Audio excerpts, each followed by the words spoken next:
Bună, dragii mei! Azi vă spun povestea cu numărul 18 din calendarul cu povești de Crăciun. Sunteți gata de aventură? Povestea se numește Spiridușul Hapciu și răceala lui Lucas.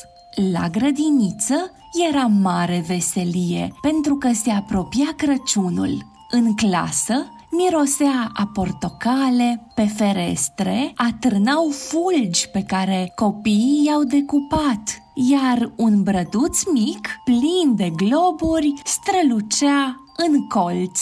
Copiii lucrau la repetiția pentru serbare, iar Lucas cânta împreună cu ei, fericit.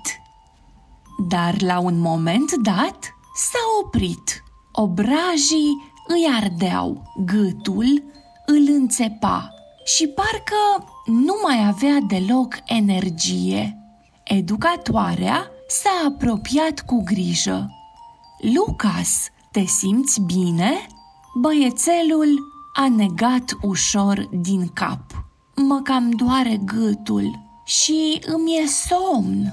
Educatoarea i-a mângâiat părul cu blândețe și a sunat-o pe mama lui Lucas. Când a ajuns, el s-a cuibărit imediat în brațele ei. Hai acasă, puiule, te fac eu bine până la Crăciun, a spus mama. Acasă, mama l-a așezat în pat, l-a învelit în păturica lui moale și i-a spus: îți pregătesc un ceai cald cu miere și scorțișoară. Trebuie să fii sănătos pentru serbare, nu-i așa? Lucas a dat din cap obosit.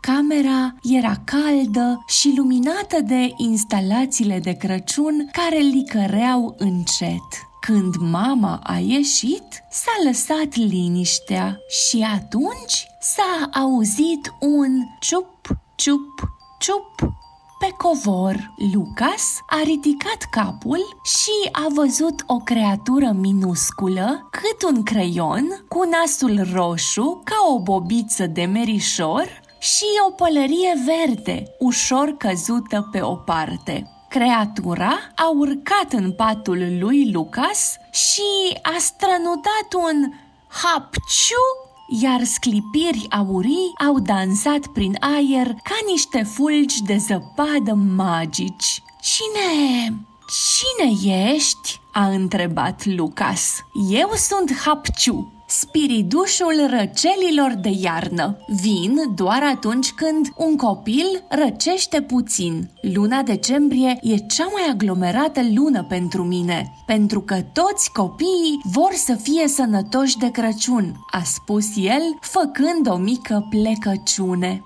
Lucas a zâmbit slăbuț. Și mă poți ajuta să mă fac bine?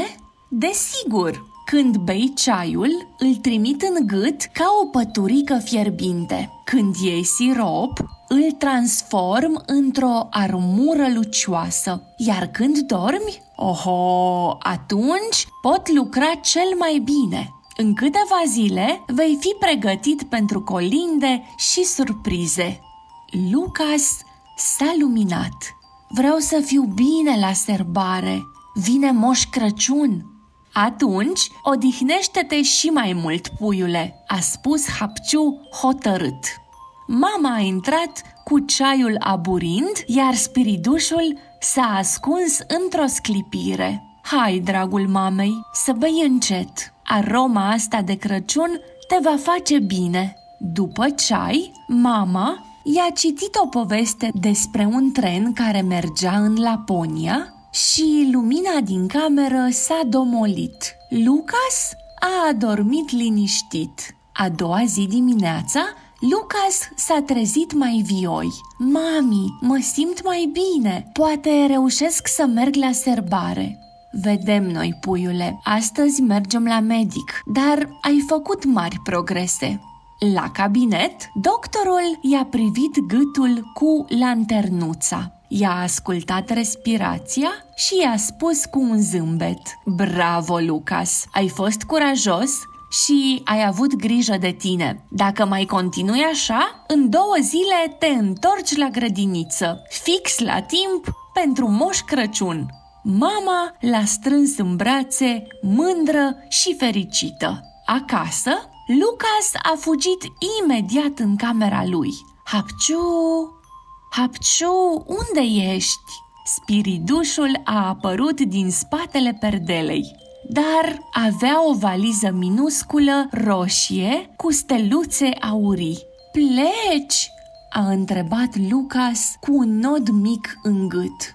Da, prieten drag, tu te faci bine, iar alt copil are nevoie de mine ca să ajungă sănătos ziua de Crăciun. Să știi că sunt foarte mândru de tine. Ai băut ceai, ai luat sirop, ai ascultat de mama și te-ai odihnit. Fix așa fac copiii curajoși. A zâmbit cald. Și să nu uiți, o să te țin minte întotdeauna. În valiza mea magică păstrez doar amintiri frumoase de la copiii pe care i-am ajutat în luna cadourilor. Iar dacă vei mai avea vreodată nevoie de mine, mă întorc într-un hop de sclipire. La revedere, Hapciu, a spus Lucas strângându-și păturica. Într-o ploaie mică de lumini aurii, spiridușul a dispărut ca un fulg de zăpadă. În următoarele 2 zile, Lucas s-a simțit din ce în ce mai bine.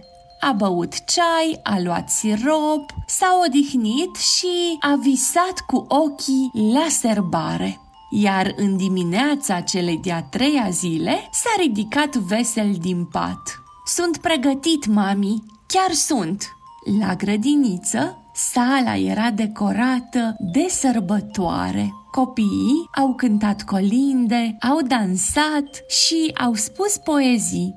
Lucas a cântat și el cu vocea lui caldă, bucuros că este din nou alături de colegi. La final, luminile s-au stins pentru o clipă și s-au aprins din nou fix când în sală a intrat Moș Crăciun cu sacul plin de daruri. Copiii au aplaudat în cor, iar Lucas a simțit cum inima îi tresaltă de fericire. Era sănătos, era cu prietenii lui și trăia o serbare de Crăciun perfectă. Hapciu, dintr-un colțișor al lumii, zâmbea fericit. Lucas era sănătos și gata pentru magia Crăciunului. Sfârșit! Aceasta a fost, dragii mei, povestea cu numărul 18 din calendarul nostru cu povești de Crăciun. Eu sunt Necta, cățelul meu Toby imediat adorme lângă mine, dar abia așteptăm să ne reauzim și mâine cu o nouă poveste de iarnă. Noapte bună!